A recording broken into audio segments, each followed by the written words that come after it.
Ceci est un livre audio autogénéré par Google. Remerciements. J'aimerais remercier tous les membres du CRAP pour leur accueil, leur soutien et leur amitié pendant mon long séjour européen.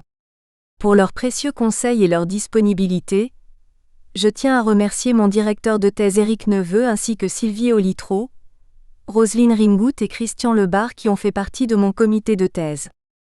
Mes remerciements s'adressent également à Marilène Berseget pour son aide indéfectible, ainsi qu'aux camarades de la salle 511 et aux anciens de l'IREIMAR pour la stimulation intellectuelle dans une ambiance festive.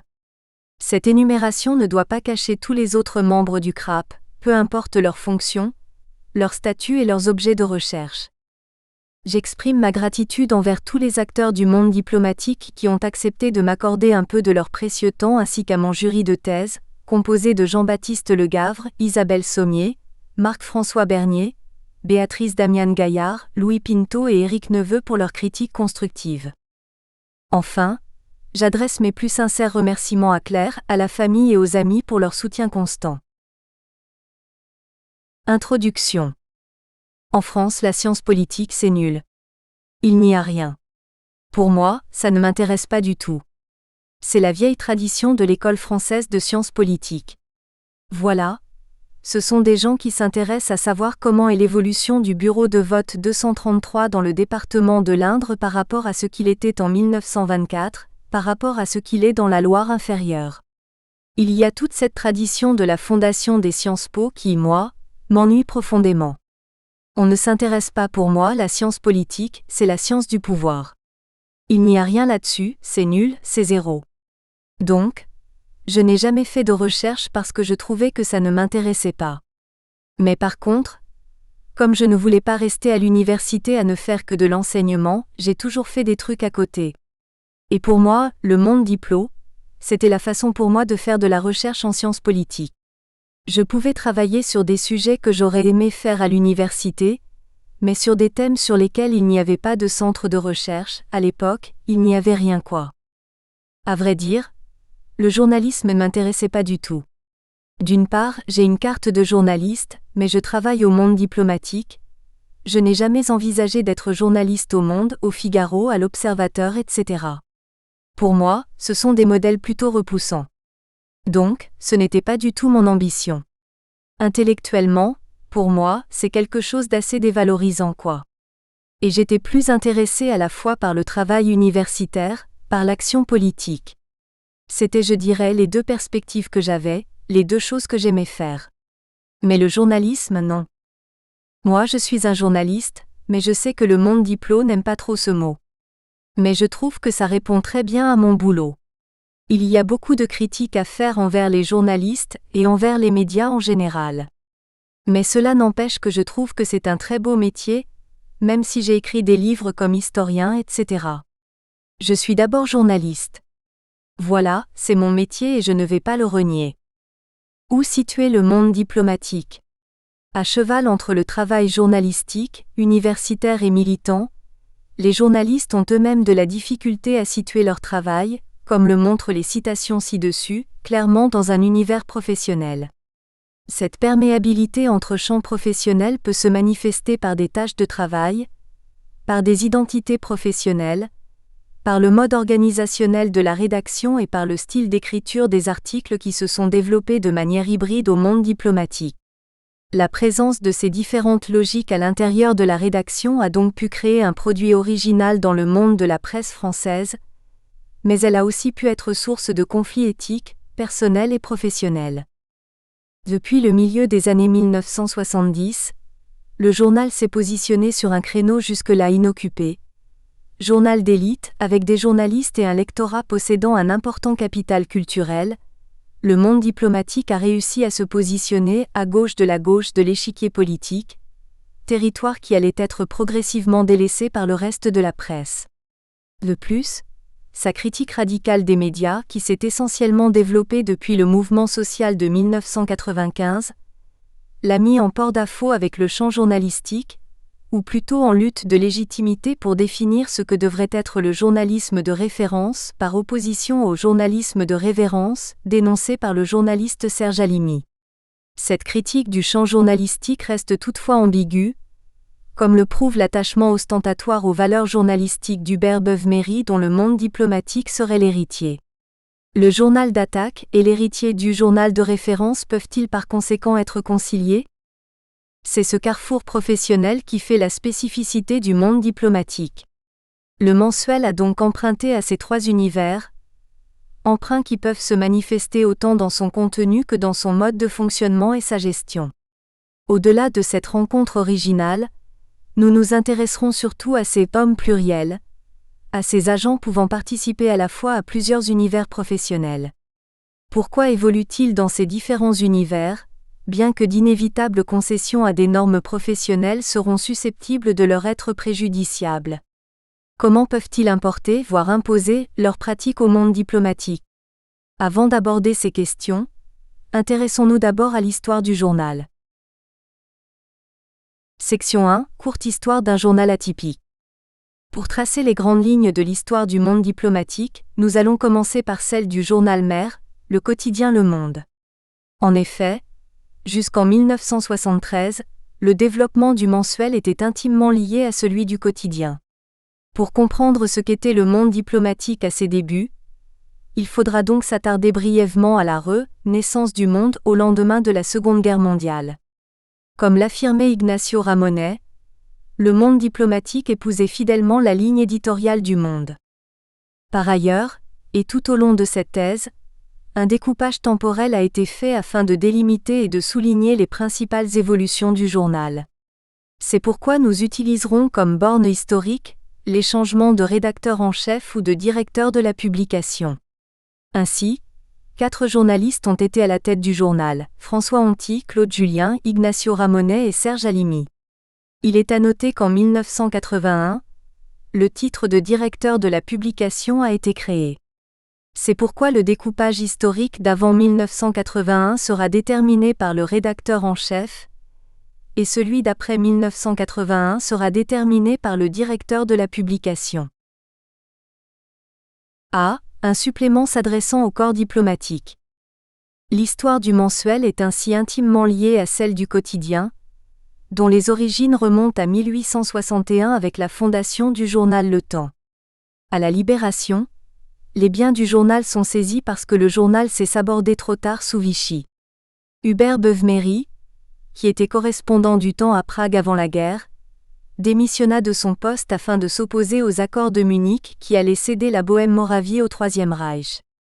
Charles de Gaulle avait donc confié à Hubert Beuve-Méry le soin de créer un nouveau quotidien, sur les cendres du Temps.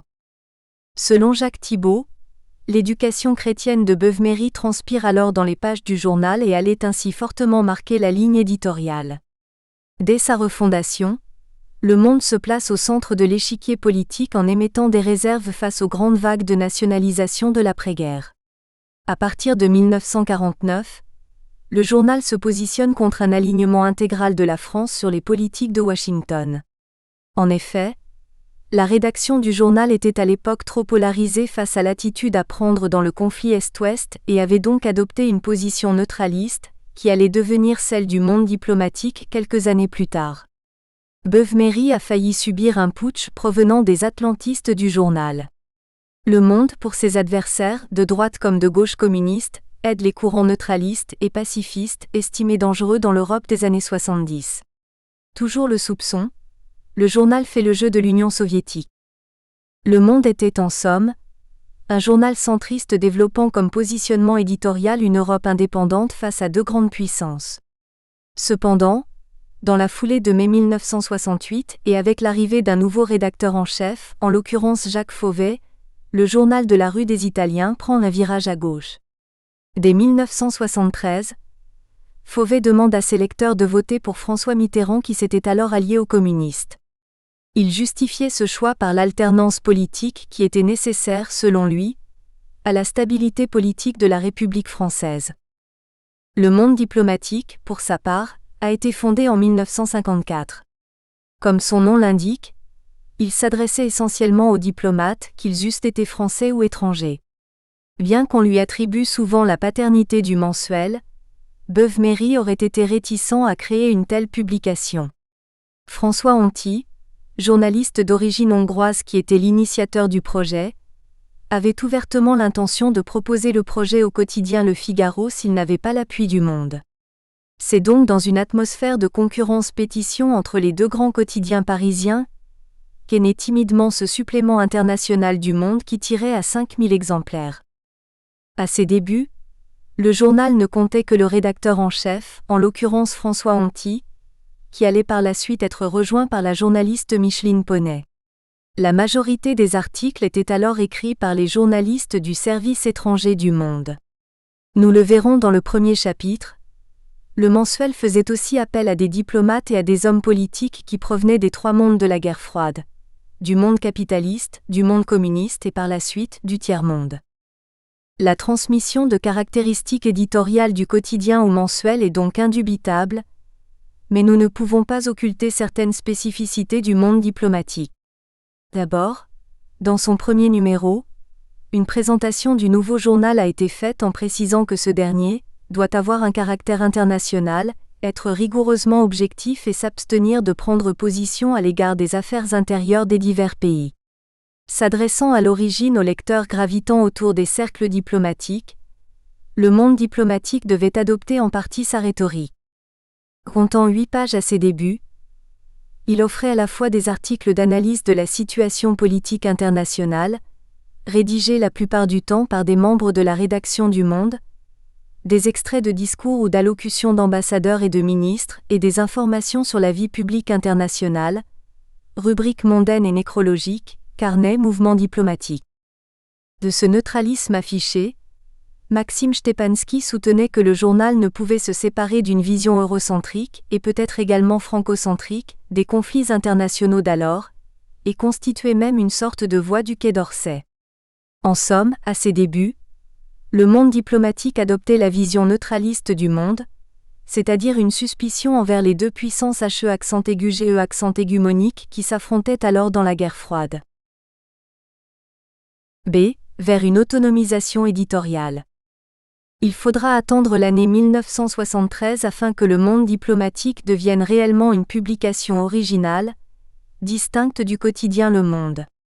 Cette autonomisation a pu s'observer de plusieurs manières, notamment par la provenance des auteurs des articles, les thèmes abordés et la ligne éditoriale. Cette mutation repose essentiellement sur l'arrivée de Claude Julien à la tête du monde diplomatique. Comme nous le verrons dans le premier chapitre, ce dernier a été placé à la tête du mensuel, car il était tombé en disgrâce auprès de la rédaction en chef du quotidien. Considérant la faible diffusion du mensuel à l'époque, cette nomination pouvait être et a d'ailleurs été considérée comme un désaveu, voire une mise de côté du journaliste. Au début des années 1980, après avoir remporté la course à la direction du Monde et après en avoir été écarté avant même qu'il n'entre en fonction, Claude Julien allait gagner en autonomie en passant du statut de rédacteur en chef à celui de directeur du monde diplomatique. Julien considérait que ce nouveau titre était en quelque sorte un prix de consolation, ou une façon de s'excuser. Il faut aussi comprendre la distanciation entre les deux publications en fonction des relations parfois difficiles entre un homme, Claude Julien, et le quotidien Le Monde. L'autonomisation du journal s'est donc faite progressivement, d'abord en faisant appel à des collaborateurs extérieurs au journal. Ainsi, il aurait été difficile d'accroître l'autonomie du journal tout en faisant appel presque exclusivement aux journalistes du quotidien. C'est la raison pour laquelle les collaborateurs extérieurs ont progressivement été remplacés par les journalistes du Monde. Aujourd'hui, seuls quelques journalistes retraités du Monde, essentiellement des proches de Claude Julien, continuent d'y publier des articles. C'est marrant les anecdotes qui font partie de la vie, si tu veux. Comme je vous le disais, le journal visait le public des corps diplomatiques des différents pays et le public français qui s'intéressait aux problèmes internationaux. Il y avait 1 ou 2 ou 3 articles d'ambassadeurs, des ministres des Affaires étrangères de plusieurs pays. Après, on est allé chercher des collaborateurs extérieurs, qu'ils soient journalistes ou chercheurs. Au lieu de demander à des ambassadeurs de faire des chroniques, nous demandions à des gens qui n'étaient pas liés par leur fonction, qui engageaient l'État. Dans un premier temps, les nouveaux collaborateurs du journal ne provenaient plus du service étranger du Monde, mais était essentiellement composé d'universitaires. En effet, si les deux journalistes du monde diplomatique d'alors avaient acquis une certaine autonomie éditoriale et rédactionnelle, ils n'avaient toutefois pas obtenu une autonomie financière. Même si le mensuel faisait des bénéfices, il aurait alors été inenvisageable d'engager de nouveaux journalistes à temps plein. Le mensuel n'avait pas non plus les ressources financières nécessaires afin de recourir de façon régulière à des journalistes indépendants, parce qu'ils auraient nécessité un budget considérable consacré aux piges. L'avantage du recrutement de collaborateurs universitaires était qu'ils possédaient pour la plupart un emploi stable et bien rémunéré, et qu'ils avaient l'habitude de publier gratuitement des articles, notamment dans les revues scientifiques. Pour cette raison, plusieurs acceptaient de ne pas être rémunérés, voire de percevoir une simple indemnité symbolique. Par ailleurs, le recours à des universitaires pouvait être fait dans le but d'augmenter la légitimité du mensuel à traiter de certaines questions. Cette légitimation peut s'illustrer par les notes biographiques présentes dans tous les articles écrits par des collaborateurs, et où sont soulignés notamment les titres universitaires, comme nous le verrons dans le chapitre 6. Connaissant une croissance de la diffusion et par conséquent, une croissance des revenus, le journal a pu, dans les années 1980, envisager l'embauche de journalistes permanents. Les deux premiers journalistes à se joindre à la rédaction, Ignacio Ramonet et Bernard Cassen, étaient titulaires d'un poste d'enseignant-chercheur et collaboraient, tous deux au monde diplomatique depuis 1973. Ils étaient même conviés de façon régulière aux conférences de rédaction, avant même qu'ils ne deviennent rédacteurs du mensuel. Des collaborateurs de longue date ont donc intégré progressivement la rédaction. Leur rôle était essentiel afin de recourir davantage aux collaborateurs extérieurs. En effet, les collaborateurs irréguliers, pour la plupart provenant de l'université, ne maîtrisaient pas le style d'écriture journalistique et encore moins celui du monde diplomatique. Ces nouveaux rédacteurs avaient donc pour tâche principale de recruter des collaborateurs, de commander des articles, et de faire un travail de relecture et de réécriture des articles. Ayant travaillé à l'université et dans la presse auparavant, ils maîtrisaient la traduction d'articles scientifiques ou intellectuels en articles journalistiques. Bref, ces nouveaux rédacteurs écrivent très peu d'articles et peuvent être davantage assimilés à des journalistes assis, à des secrétaires de rédaction et à des chefs de service, voir chapitre 1. Parallèlement, la rivalité entre Le Monde et son supplément mensuel s'accroissait. Un ancien journaliste du Monde, très critique de la position du monde diplomatique sur la question israélo-palestinienne, pouvait affirmer qu'il y avait une lutte entre les deux clans. Je me rappelle, le monde diplomatique était au 5e étage de la rue des Italiens, et par exemple quand Alain Grèche montait avec moi dans l'ascenseur, on ne se saluait pas. Ça allait au-delà du débat idéologique, c'était vraiment des questions de pouvoir. Bien évidemment, ce conflit entre deux hommes ne peut pas être généralisé à l'ensemble des journalistes des deux publications. Le fossé entre ces deux publications s'est néanmoins accentué au fil des années, et a culminé par la filialisation du titre dans les années 1990 et à l'acquisition par le monde diplomatique d'un immeuble dans les années 2000. Si le changement de rédacteur en chef en 1973 a sensiblement fait évoluer la ligne éditoriale et l'organisation de la rédaction, Claude Julien, dans un article de 1984 célébrant le 30e anniversaire du journal, a minimisé cette évolution en insistant davantage sur les continuités que sur les discontinuités. Rien en effet ne saurait justifier que l'on abandonnât les grandes préoccupations que dictaient en 1954 les événements qui suscitèrent la création du monde diplomatique. La priorité accordée par tous les puissants à la force de leur appareil militaire, une politique inspirée par la crainte au point d'obscurcir tout espoir, la tentation de dominer les plus faibles par les multiples outils de la contrainte économique. Rappelons en terminant que ces bornes historiques sont en grande partie artificielles et cachent un processus beaucoup plus fin. Maxime Stepanski-Huilly note que les articles écrits par les diplomates étaient en nette régression dès le milieu des années 1960. D'ailleurs, le déclin de la fonction diplomatique, qui coïncidait avec le développement des organisations internationales, et la facilitation de la diplomatie à distance des gouvernements par l'amélioration des transports et de la communication, était probablement la cause principale de cette évolution éditoriale. Une rubrique sur les organisations internationales était présente jusqu'au début des années 1980. Enfin, plusieurs collaborateurs du journal ont continué leur contribution bien au-delà des bornes historiques fixées. De même, il y avait une présence universitaire avant 1973 mais qui restait marginale. C. Militantisme et enjeux post-matérialistes. Si les principaux changements éditoriaux étaient survenus pendant l'ère Julien, le monde diplomatique dirigé par Ignacio Ramonet a connu une évolution, d'abord timide, puis soutenue, vers des sujets qui étaient délaissés auparavant: spiritualité, conditions féminines, propriété intellectuelle, nouvelles technologies, écologie, etc. Ces causes post-matérialistes ont pu s'imposer par la nouvelle garde, socialisée en partie lors du mouvement de mai 68, voir chapitre 3. Par exemple, en entretien, Ignacio Ramonet insistait sur certains sujets qui allaient acquérir une certaine importance sous sa direction tout en maintenant que les continuités supplantaient les discontinuités. Et donc, par conséquent, le début des années 90 va coïncider avec l'épanouissement d'Internet.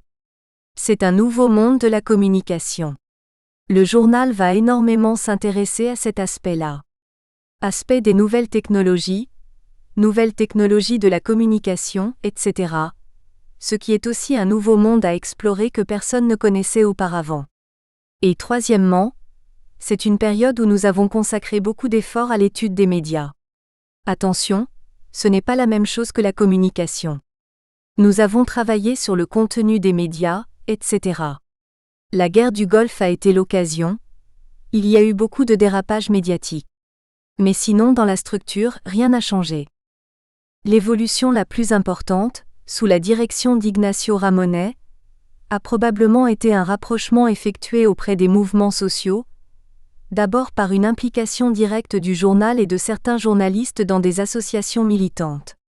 Des associations et des mouvements ont même été créés partiellement par le journal ou ses dirigeants, tels qu'Attaque, les forums sociaux sous toutes leurs déclinaisons, mondiaux, continentaux.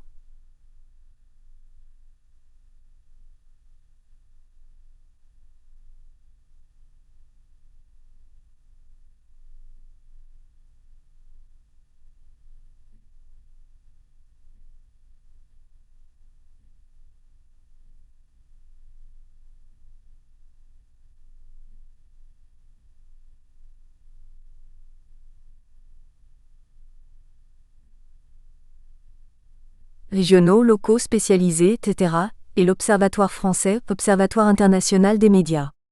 Comme nous le verrons au chapitre 4, cet engagement militant du journal n'a jamais fait consensus au sein de la rédaction. C'est la raison pour laquelle l'affichage d'une sympathie du journal envers ces associations s'est fait en dents de scie depuis le milieu des années 1990. La couverture du traité constitutionnel européen a également été considérée par plusieurs proches du journal comme un journalisme partisan, et a pu causer une certaine désaffection d'une partie du lectorat et des collaborateurs, bien que ces choix aient fait consensus au sein de la rédaction, voir chapitre 3. Une autre évolution majeure survenue pendant que le journal était dirigé par Ignacio Ramonet est la filialisation et la diversification de l'entreprise de presse. Cette diversification s'était amorcée vers la fin de l'ère Julien, et n'était possible que par la croissance du nombre de rédacteurs et du personnel. Cette diversification s'est manifestée par le lancement d'éditions en langues étrangères, des magazines Manière de voir et savoir, d'atlas généraux et thématiques, de coéditions d'ouvrages et d'autres produits dérivés, voir chapitre 2.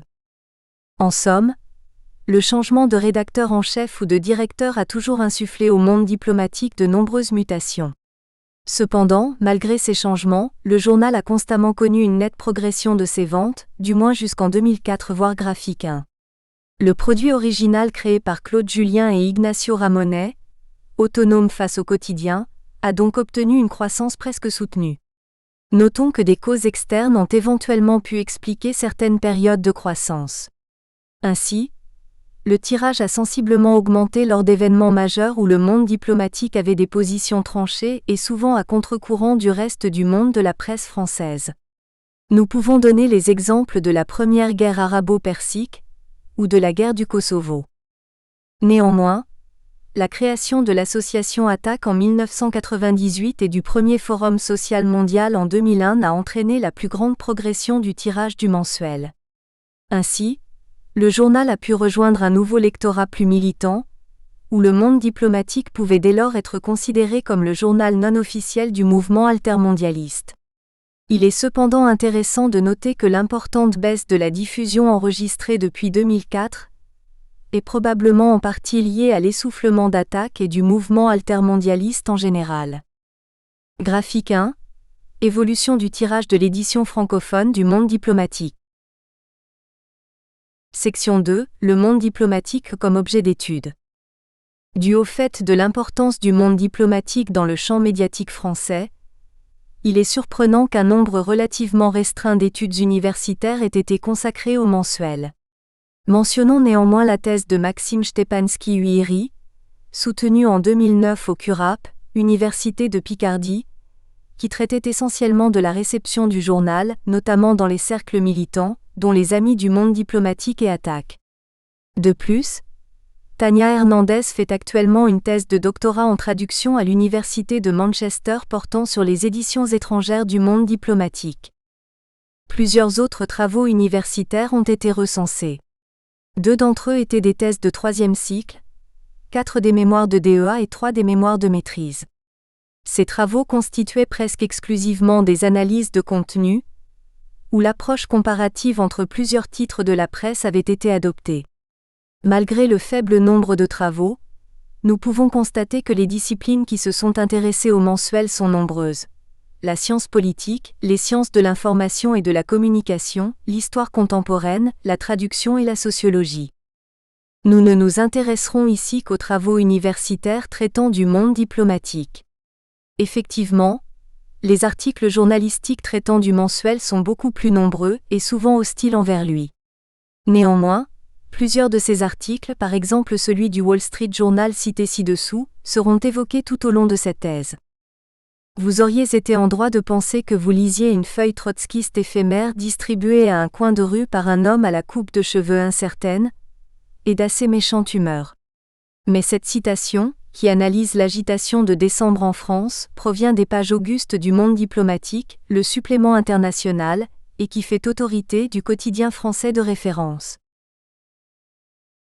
A. Des analyses de contenu. La majorité de ces recherches traitant du monde diplomatique sont des analyses de contenu sur un sujet précis, une zone géographique ou un conflit majeur. D'abord, 3 auteurs se sont intéressés à la couverture des conflits au Proche-Orient. Ils ont tous justifié l'étude du monde diplomatique en invoquant que ce journal consacrait une partie importante de ses pages à cette région du globe.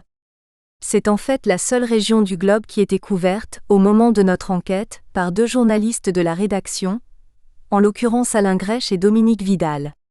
Dans son mémoire de DEA, Naila Abikaram a travaillé sur la couverture du conflit libanais par le monde diplomatique de 1973 à 1983. De son côté, Sylvie Milchar a consacré sa thèse de 3e cycle en histoire contemporaine à la couverture faite par Le Monde, Le Figaro, La Croix, L'Humanité, Le Progrès de Lyon, Témoignages chrétiens, Paris Match, L'Express et le monde diplomatique sur le conflit jordano-palestinien de 1970 à 1971.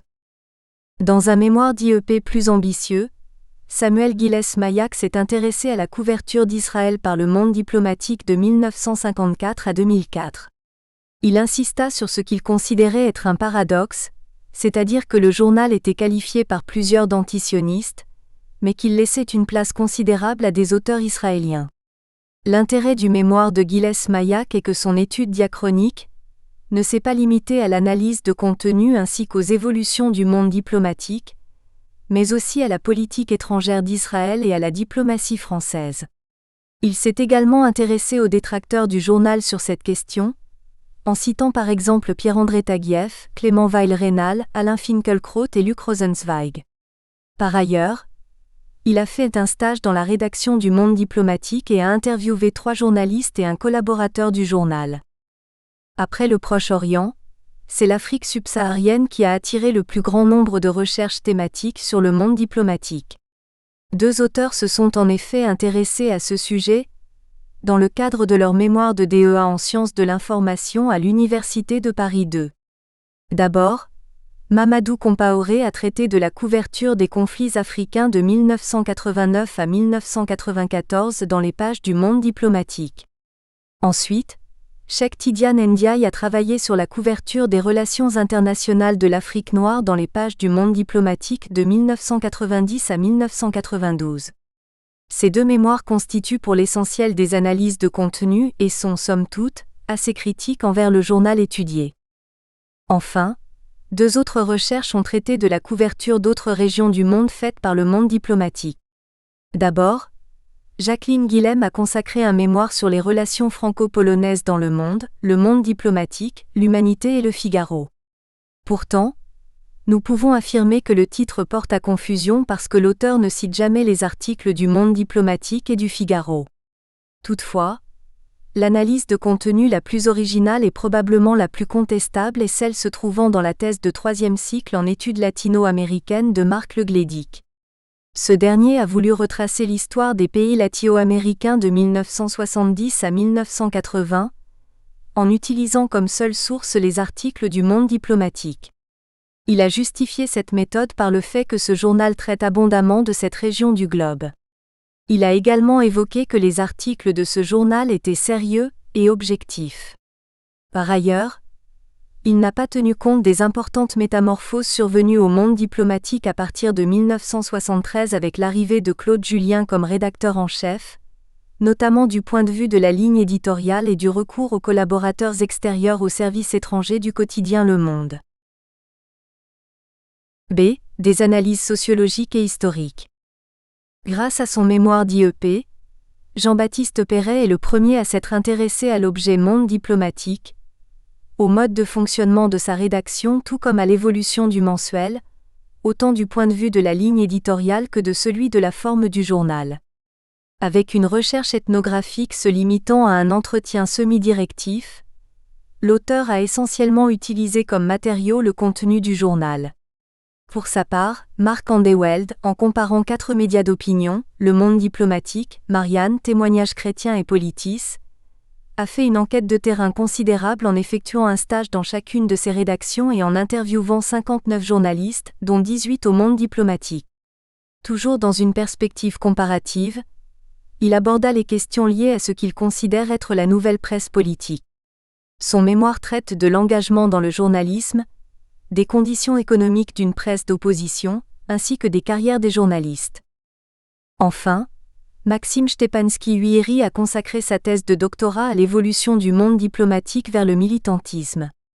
Il a le mérite de démontrer, au-delà du renouvellement de collaborateurs, que des auteurs ont pu modifier leur style d'écriture vers un plus grand engagement. Soulignons un chapitre consacré à Yves Floren, collaborateur régulier du Monde diplomatique publiant essentiellement des recensions de lecture. Il a ainsi pu observer un basculement chez cet auteur vers des thèmes plus polémiques, par exemple les relations Nord-Sud, et un plus grand recours aux sciences sociales dès les années 1960. Il s'est toutefois surtout intéressé à la réception du journal, plus particulièrement à la frange la plus engagée du lectorat. Il s'est d'abord attaché à revenir sur la genèse de l'engagement du journal, et sur le processus de création de l'association ATTAC et surtout des Amis du Monde diplomatique. Par ailleurs, Stepanski traite de la réception de la publicité chez les lecteurs du Monde diplomatique.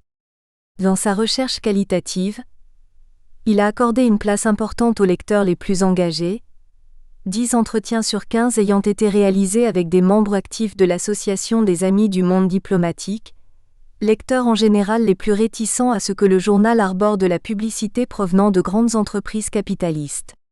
D'ailleurs, près de la moitié de sa thèse est consacrée à la réception du mensuel et à ses lecteurs engagés. Section 3. Comprendre la porosité entre les champs journalistiques, universitaires et militants. Le Monde diplomatique est un cas unique dans la presse française, voire dans la presse mondiale. Publié dans un format journal, il renferme différents registres d'articles et d'iconographie. Journalisme d'enquête, analyse géopolitique, vulgarisation scientifique, de sciences de la nature et de sciences humaines et sociales, textes littéraires, iconographie artistique, articles intellectuels, appels à la mobilisation, etc.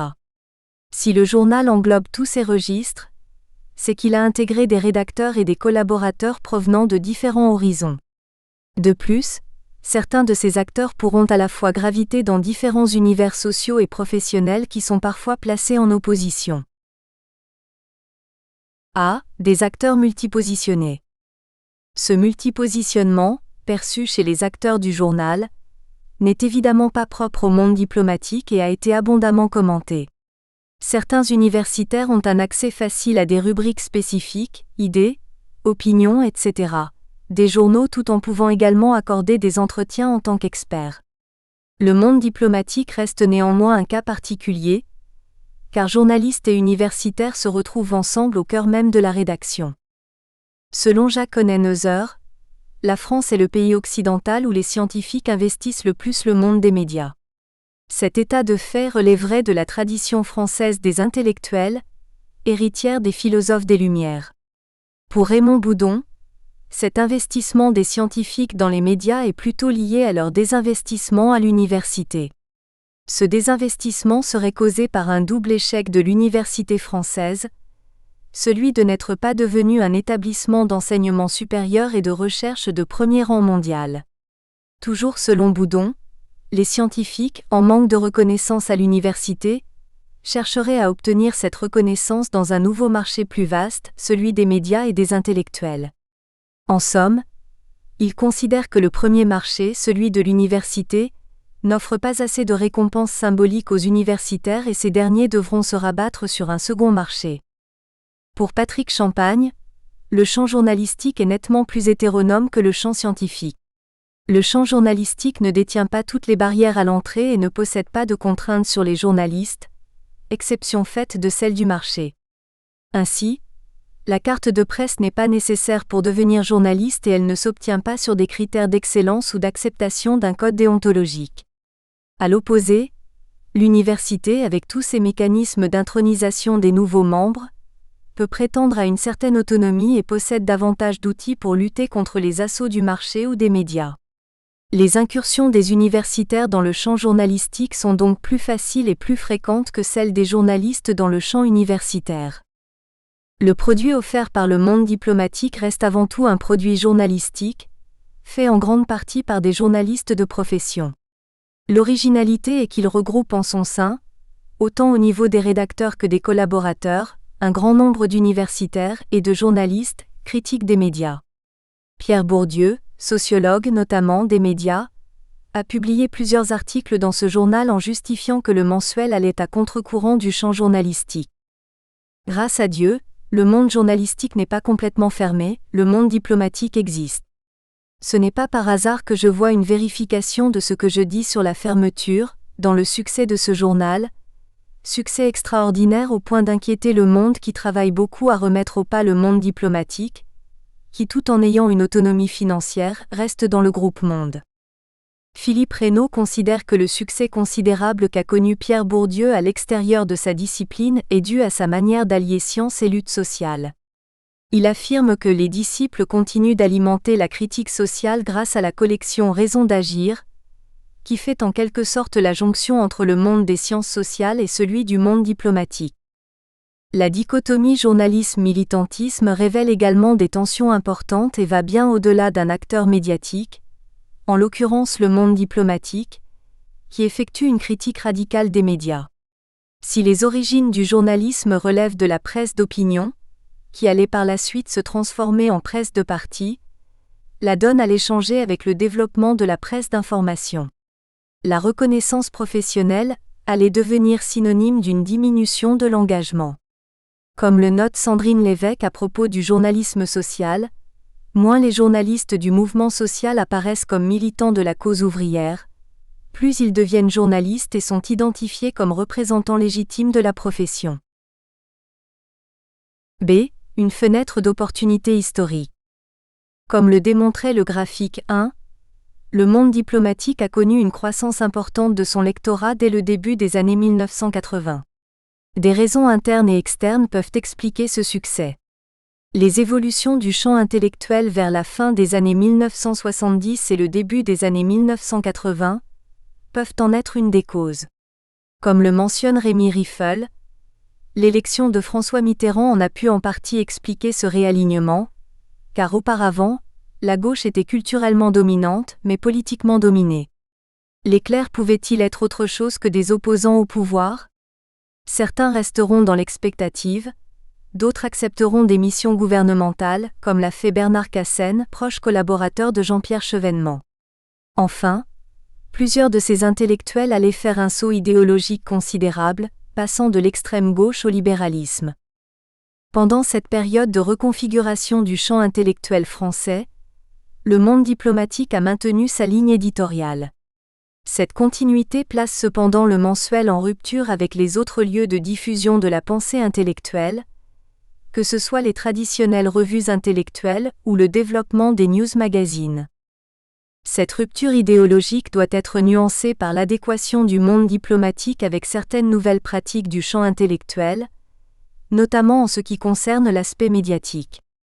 Comme le mentionne Rémi Riffel, les colloques intellectuels, à partir des années 1960, sont de plus en plus organisés par des institutions visant un large public, telles que la FNAC ou le Centre Georges Pompidou.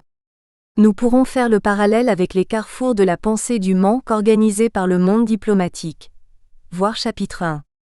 De plus, comment ne pas faire le rapprochement entre, d'une part, le passage de la revue intellectuelle au news magazine, suivi par la télévision comme lieu de diffusion des idées des clercs, et d'autre part, la croissance considérable du lectorat du monde diplomatique diffusant également des textes d'intellectuels ? Cependant, la temporalité du monde diplomatique le place au-dessus de l'actualité immédiate constatée dans les nouveaux modes de diffusion de la pensée intellectuelle. S'il y a eu une fenêtre d'opportunité pour la croissance du monde diplomatique, c'est aussi, comme le souligne Philippe Reynaud, parce que la France se singularise par une extrême gauche qui est très productive d'un point de vue théorique. Reynaud, dont la définition de l'extrême gauche est large, considère que la France possède la culture antilibérale la plus importante d'Europe.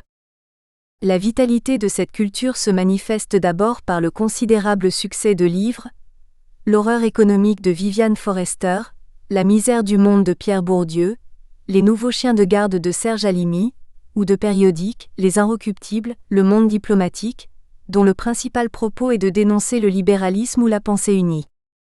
Par le déplacement d'une partie importante des intellectuels vers le libéralisme, le monde diplomatique pouvait ainsi renforcer sa position de bastion de gauche.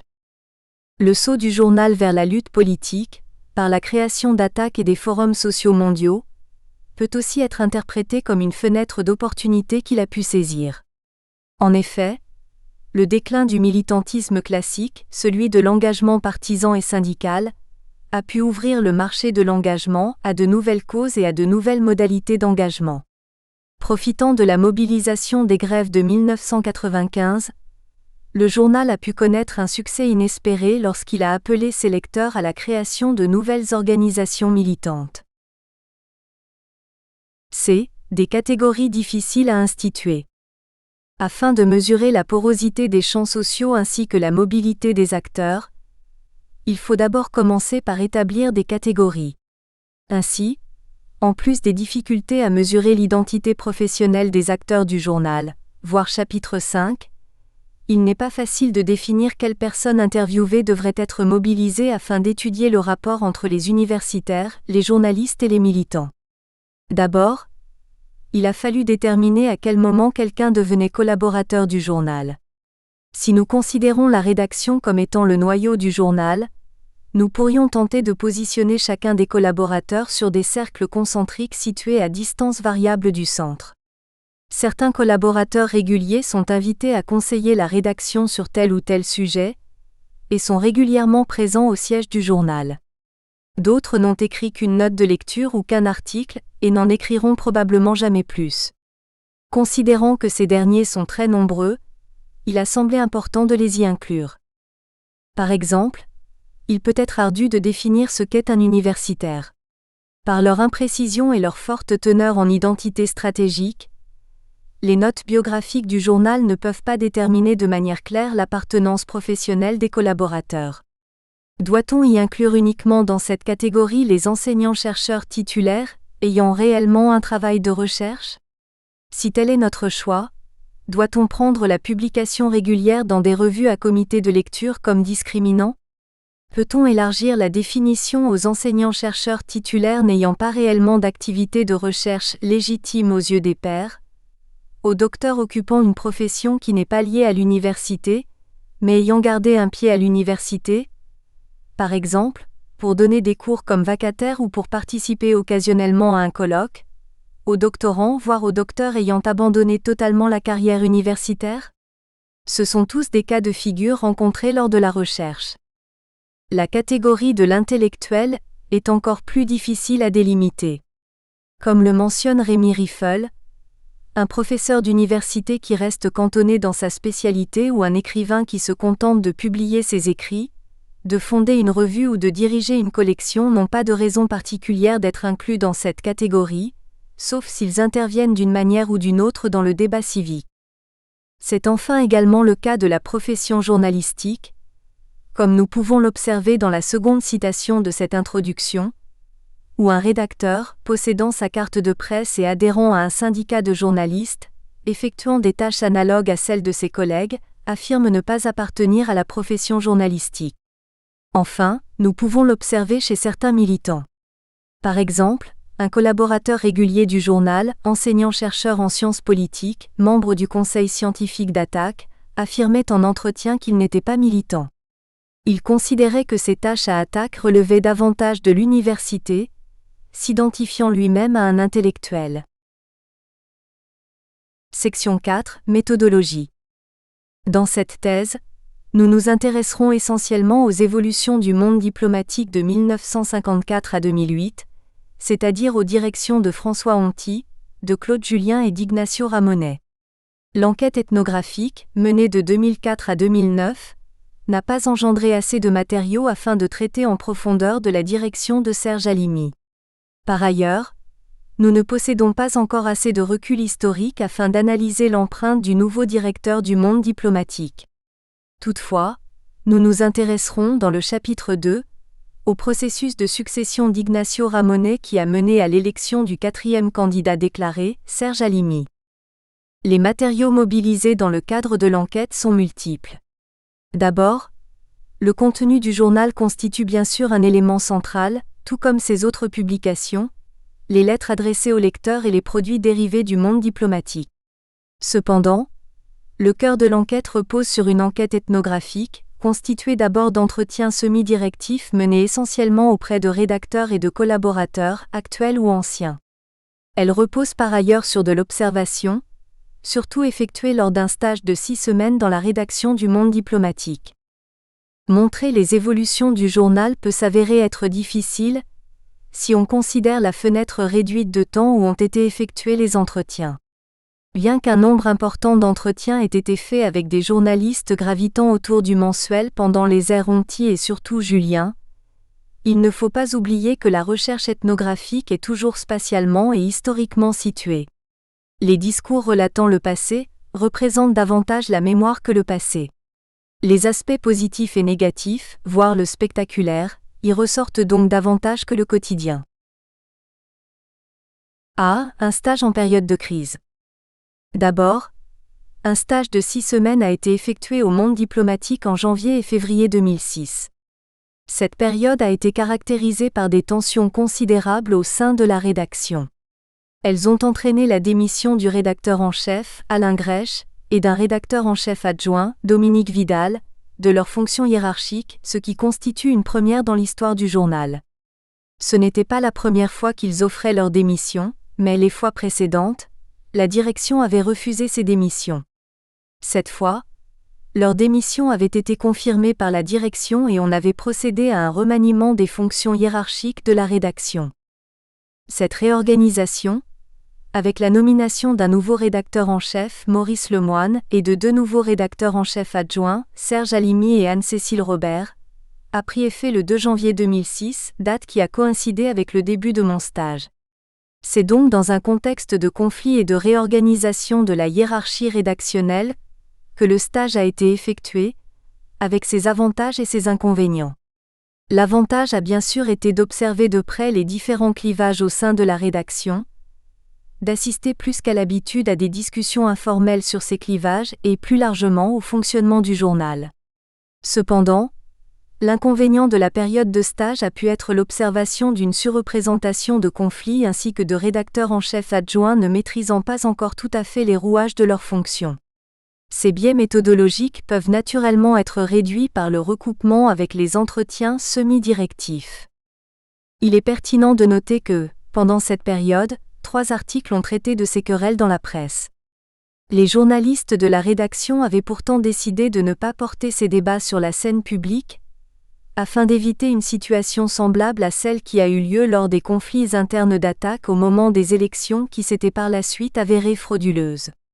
La parution du premier de ces articles, publié le 7 janvier, a causé beaucoup de remous à l'intérieur de la rédaction. Plusieurs journalistes se demandaient d'où provenait la fuite. Bien que la majorité des journalistes ait critiqué l'article, ils affirmaient généralement qu'il y avait une part importante de vérité. Le journaliste devait nécessairement avoir des sources proches du journal. Alain Grèche avait mentionné que le journaliste l'avait sollicité pour un entretien, mais qu'il avait refusé de le rencontrer. Plusieurs rédacteurs ont critiqué les raccourcis dans l'article, notamment en mentionnant que Maurice Lemoine était chevènementiste, voir chapitre 3. Le 3e article, celui paru dans le Nouvel Économiste, a également entraîné plusieurs débats informels dans les bureaux du journal. Cette fois, plusieurs ont reproché à Maurice Lemoine, nouvellement nommé rédacteur en chef du mensuel, d'avoir accordé un entretien au journal Économie. Il s'est même fait photographier dans son bureau, se plaignait un de ses collègues. Lemoine avait cependant refusé d'aborder, dans l'entretien, les circonstances de sa nomination comme rédacteur en chef. Pourtant, l'article était centré sur les conflits internes au monde diplomatique ainsi qu'à la réorganisation de la hiérarchie rédactionnelle. Vers la fin de mon stage, certains journalistes ont donc commencé à se questionner sur les fuites qui circulaient dans les médias. Lorsque je mangeais avec des rédacteurs et des géographes, un journaliste m'a demandé si mes recherches ne serviraient qu'à des fins universitaires. J'ai évidemment répondu oui. Un maquettiste a alors dit en plaisantant que j'allais vendre les informations au Canard enchaîné. Cependant, je n'ai pas senti même à ce moment que les journalistes commençaient à se censurer devant moi. Comme c'est le cas habituellement, les conférences de rédaction étaient ouvertes aux stagiaires.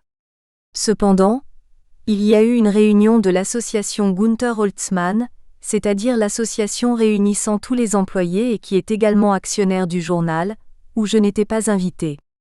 La réunion devait traiter de la réorganisation de la rédaction. Le rédacteur en chef m'a plutôt demandé de rester dans le secrétariat pendant la réunion, car les secrétaires devaient y participer en tant que membres de l'association. En effet, quelqu'un doit constamment être présent au secrétariat afin d'ouvrir la barrière de sécurité aux collaborateurs, aux sous-traitants ou aux livreurs. Considérant que le secrétariat se situe en face de la salle de réunion, j'ai pu observer les allées et venues de la réunion. Cette réunion était d'une importance capitale. En effet, un membre du directoire du journal, qui était pourtant employé à temps plein depuis quelques jours, n'a pas voulu participer à la réunion et prendre part au vote. Il ne voulait pas s'immiscer dans ce genre de débat, d'autant plus qu'il se considérait comme illégitime vu la nouveauté de sa titularisation. J'ai également pu entendre des cris pendant la réunion. À un moment, un rédacteur est sorti de la salle en traitant certains de ses collègues de staliniens. Gildas Renoux, dans son enquête sur le syndicat Sud-PTT, avait été mis face à un dilemme.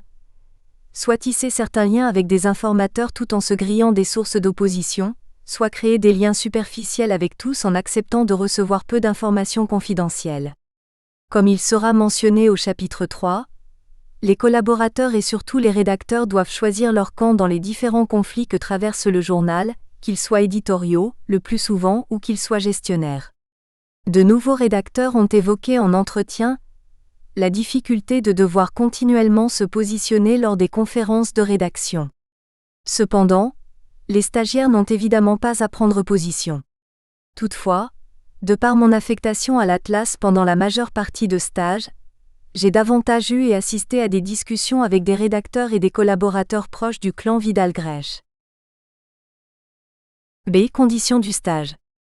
Depuis plusieurs années, le monde diplomatique accueille un stagiaire différent à chaque mois, stagiaires provenant essentiellement des écoles de journalisme et des instituts d'études politiques. Certains collaborateurs interviewés ont d'ailleurs eu leur premier contact avec le journal grâce à ce stage. Je ne sais pas s'ils le font encore, mais ils n'ont jamais su quoi faire de leur stagiaire. Bon là, c'était sympa parce que Alain Grech, c'était quelqu'un. C'était suffisamment court pour que ça ne soit pas fastidieux. Et puis, il m'a fait faire un peu des recherches pour la rédaction de ses propres articles. J'ai fait quelques recherches aussi pour mettre à jour le site du Diplo. Des petites choses comme ça. J'ai pu aussi voir comment ils travaillaient. C'était sans intérêt si ce n'est que c'était intéressant de les voir travailler entre eux. C'est comme ça que nos rapports se sont noués. Donc, j'ai fait quelques propositions d'articles à un moment. Bon, les articles en question n'étaient pas encore du niveau requis.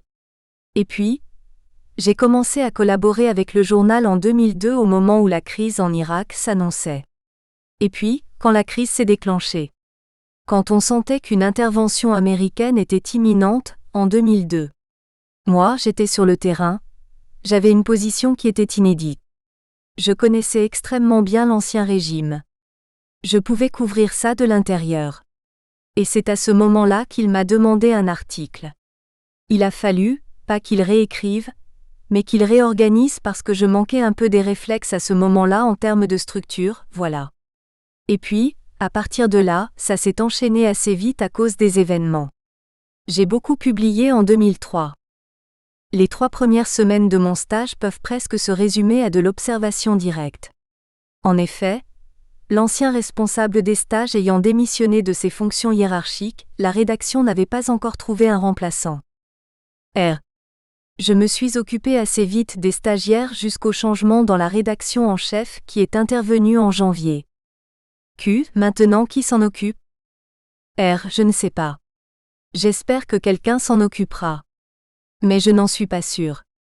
Parce que mes collègues, pas tous, mais pas mal de collègues ne sont pas convaincus de l'utilité et surtout du devoir que nous avons de nous en occuper. Car je pense personnellement qu'on a une mission, un peu de service public qui consiste à accueillir des stagiaires qui ne trouveront pas facilement ailleurs des possibilités de stage dans une presse critique et alternative. Évidemment, la presse critique et alternative, elle n'est pas très nombreuse en termes de titres. Je crois que c'est notre devoir de le faire. Et deuxièmement, les stagiaires font un travail très utile.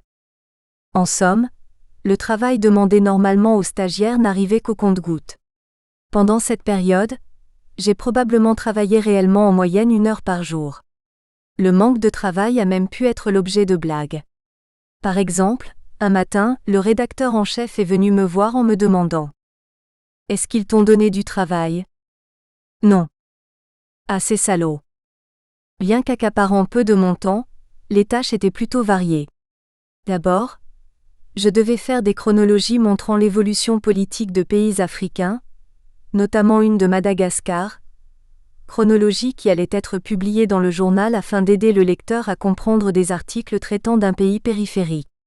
Le lendemain, on m'a demandé de faire une carte d'identité de Madagascar qui allait être publiée sous forme d'encadré, en y incluant notamment le PIB, la population, la superficie et le régime politique, encore une fois dans le but de faciliter la compréhension de l'article pour le lecteur qui n'est pas familier avec cette région du monde.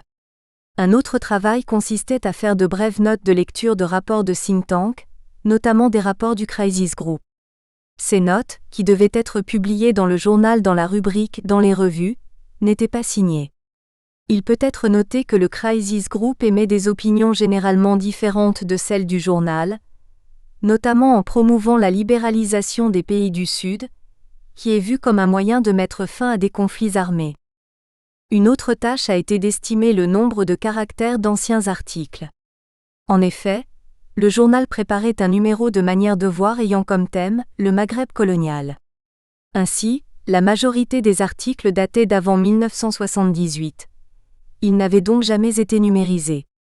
Il fallait par conséquent estimer le nombre de caractères avant que les secrétaires dactylographient ces articles, afin d'évaluer la quantité d'articles qui seraient publiés.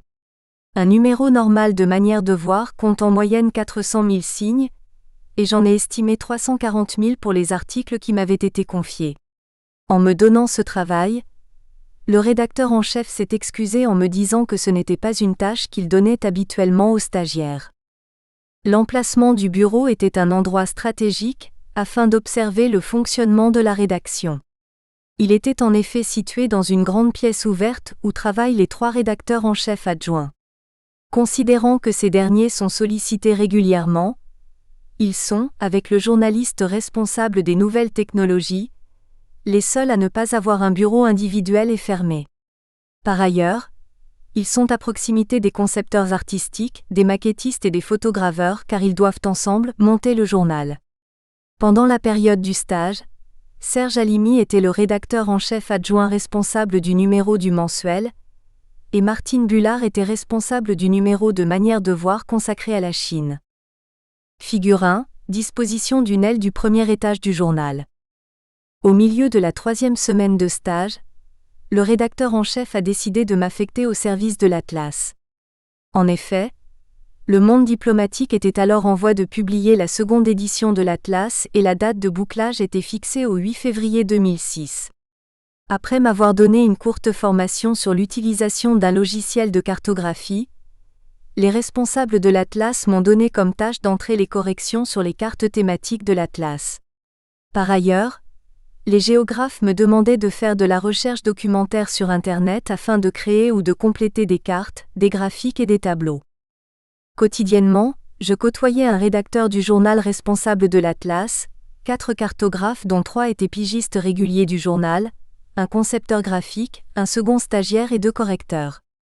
D'autre part, la salle de l'Atlas était un lieu de passage où les rédacteurs du journal responsables de texte de l'Atlas passaient régulièrement, tout comme les codirecteurs de l'Atlas qui sont également des collaborateurs réguliers du Monde diplomatique. L'équipe de l'Atlas avait exceptionnellement occupé une immense pièce au rez-de-chaussée, qui sert normalement de salle de formation ou de salle de réunion. Dans cette pièce, les murs étaient tapissés de planches et de projets de planches de l'Atlas afin de vérifier l'avancement du travail et d'avoir une vue d'ensemble du travail accompli. Cette disposition des planches attirait l'attention des journalistes et des autres employés du journal, qui venaient régulièrement dans la salle afin d'observer l'état d'avancement de l'Atlas. La salle de l'Atlas était aussi un lieu plus décontracté qui permettait davantage des discussions informelles, notamment pendant l'heure du repas. C'est entretien semi-directif.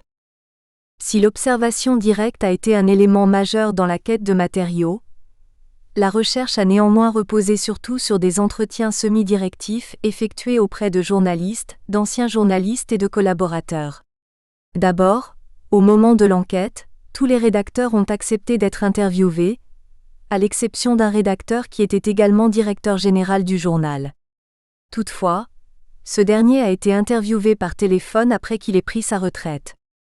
Les rédacteurs engagés sous la direction de Serge Halimi, c'est-à-dire au-delà de la période couverte par cette recherche, 2 avaient refusé d'être interviewés lorsqu'ils n'étaient que de simples collaborateurs, refus que nous traiterons ultérieurement. Ont également été interviewés une conceptrice artistique, ainsi que le directeur de gestion du Monde diplomatique. Tous les entretiens se sont déroulés dans les bureaux du journal. Un seul journaliste a été interviewé à 2 reprises. Il était en effet plus accessible, car il organisait le travail de l'édition 2006 de l'Atlas. De plus, considérant qu'il était un des 2 journalistes démissionnaires de décembre 2005, il était essentiel d'avoir son point de vue sur le conflit un mois après sa démission. La rédaction fonctionnant de façon horizontale et les rédacteurs travaillant de manière plutôt autonome, il n'a pas été nécessaire de recourir à un passeur afin d'obtenir les entretiens. En effet, j'ai réussi à obtenir les entretiens qu'à la suite de sollicitations par courrier électronique ou par téléphone auprès de chacun de ces rédacteurs. Leurs coordonnées professionnelles, que ce soit leur courriel, numéro de téléphone ou adresse postale, sont publiques et diffusées dans l'ours du journal. De plus, lors de la prise de rendez-vous avec les journalistes et les collaborateurs, aucune question ne m'a été posée sur mes opinions politiques. Je mentionnais dans mes lettres de sollicitation une brève problématique de recherche ainsi que mes affiliations. Un seul collaborateur m'a demandé en début d'entretien en personne si j'étais de gauche et si j'étais militant, en m'assurant toutefois que ma réponse n'aurait aucune influence sur le déroulement de l'entretien. Toutefois, cette question au sujet de mes opinions a été posée par 3 des 7 collaborateurs interviewés par téléphone, ce type d'entretien pouvant engendrer davantage de suspicions sur les objectifs réels de l'entretien. Le tableau 1 rend compte du type d'entretien et de personnes interviewées. Ensuite, tous les anciens journalistes encore vivants ont été sollicités pour un entretien, peu importe la durée de leur passage au monde diplomatique. Des anciens journalistes interviewés, 3 ont eu une importante carrière au journal dont Claude Julien qui a été à la tête du journal pendant 17 ans. Ce dernier a été rencontré à sa résidence de Sauveterre-la-Lemance, dans le Lot-et-Garonne. Les 3 anciennes rédactrices interviewées n'avaient effectué qu'un bref passage de 6 mois à 3 ans au monde diplomatique. 2 d'entre elles ont vu leur contrat de travail n'être pas renouvelé, et l'autre a démissionné. Elles sont toutes les 3 restées journalistes, 2 au Monde et une à TV5. Par contre, une seule ancienne journaliste a refusé d'être interviewée. Malheureusement pour cette recherche, cette journaliste est Micheline Poney, qui a été rédactrice en chef du Monde diplomatique pendant 15 ans. Elle est par ailleurs la seule rédactrice à avoir travaillé avec les 3 directeurs de l'histoire du journal, soit François Honty, Claude Julien et Ignacio Ramonet. Enfin, 31 collaborateurs du journal ont été interviewés. Un effort a été fait afin d'établir un échantillon le plus représentatif possible. Ainsi ont été contactés des collaborateurs réguliers, au moins 3 articles par année, qui écrivent depuis longtemps dans les pages du journal, tout comme des collaborateurs occasionnels, certains n'ayant écrit qu'une ou 2 notes de lecture au monde diplomatique dans toute leur carrière. Considérant que ce dernier type de collaborateur contribue à une partie importante de la production d'articles, il a été décidé de leur garder une place importante dans le choix des personnes interviewées. Par ailleurs, le choix a été fait afin d'interviewer presque autant d'universitaires que de journalistes, voire tableau 2. Ils représentent les 2 principaux contingents de collaborateurs du journal. La grande majorité de ces entretiens se sont déroulés à Paris. Les entretiens ont eu également lieu à Rennes, 2, et à Bruxelles, 4. 71. La majorité des entretiens se sont donc déroulés à Paris. À l'intérieur même de Paris, nous avons pu observer une prévalence de certains quartiers, sachant que l'interviewé a toujours proposé le lieu de l'entretien. La figure 2 montre cette localisation des entretiens effectués auprès des collaborateurs du monde diplomatique, où seulement 5 entretiens se sont déroulés sur la rive droite de la Seine. Il est intéressant de signaler qu'aucun entretien n'a été fait en banlieue parisienne. Ainsi, selon Rémi Riffel, le quartier latin, Montparnasse et Saint-Germain constituent le territoire français par excellence des intellectuels. Figure 2. Lieu des entretiens avec les collaborateurs réalisés à Paris. Comme il sera vu ultérieurement dans le chapitre 5, plusieurs collaborateurs du journal s'identifient à la catégorie des intellectuels. Le choix d'un lieu de rendez-vous peut bien sûr se faire d'un point de vue pratique, parce que le café est proche du lieu de résidence ou du lieu de travail. Il peut aussi se faire afin de démontrer une certaine appartenance à un quartier, voire à un café devenu une institution. Enfin, afin toujours de constituer un échantillon le plus représentatif possible et cette fois-ci au niveau international, il a été décidé de procéder à des entretiens téléphoniques qui, ceux-ci, ont duré en moyenne 30 minutes. C'est de cette façon que l'échantillon a gagné en représentativité d'un point de vue géographique. Par ailleurs, certains entretiens téléphoniques ont été faits avec des collaborateurs habitant en France, soit parce qu'ils habitaient des régions plus difficilement accessibles en train de Rennes, Beauce, Picardie, soit parce qu'ils avaient des horaires chargés et exigeaient que l'entretien se déroule par téléphone. Outre les refus d'accorder un entretien précédemment mentionné, certaines autres difficultés, prévisibles, ont pu être rencontrées lors de ces entretiens. Les 2 premières relèvent directement du haut capital culturel des personnes interviewées, qui se manifeste notamment par la possession de titres scolaires prestigieux. D'abord, comme l'avait déjà remarqué Marc Andewelde, certains journalistes ou collaborateurs du journal émettent des réticences à l'objectivation de leur parcours. Un journaliste titulaire d'un doctorat en sciences sociales a pu, par exemple, être réticent à évoquer ses engagements militants. Oui, mais ça, ce ne sont pas des informations destinées à être publiques, je peux vous le dire comme ça, mais après c'est ma vie. Je vous parle d'Attac parce qu'Attac est lié au monde diplomatique. Je ne sais pas non plus de quelles associations les autres sont membres. Et je suis membre de plein de choses. Comme le rappelle Bourdieu, les plus fortes résistances à l'enquête sont le fait des détenteurs de hauts titres scolaires, qui rappellent par là qu'étant cultivés par définition, ils n'ont pas à être interrogés sur leurs connaissances, mais sur leurs préférences. En second lieu, plusieurs chercheurs en sciences sociales interviewés ont eu tendance à sociologiser leur parcours. Ces réponses clés en main ont certes un intérêt pour la recherche. Elles constituent néanmoins un problème lors de l'analyse, car il peut s'avérer complexe de comparer les réponses sociologisées avec les réponses brutes. Par ailleurs, bien que ce soit également le cas, mais dans une moindre mesure avec le matériau brut, les réponses préanalysées par l'interviewé peuvent s'inscrire dans des stratégies de légitimation ou d'occultation. Tel est souvent le cas lorsqu'on aborde la question des origines sociales. Mes grands-parents étaient des agriculteurs aisés dans la vallée de la Dordogne, qui possédaient de belles propriétés. Mes parents étaient cadets, donc ils n'en ont pas hérité. Ils se sont mariés et sont partis à la ville. Ma mère était mère au foyer, elle a eu 5 enfants. Mon père était dans les ventes, il était représentant de commerce. Et puis, il a monté dans les années 70 sa propre société. Donc, trajectoire de mobilité ascendante plutôt du niveau économique.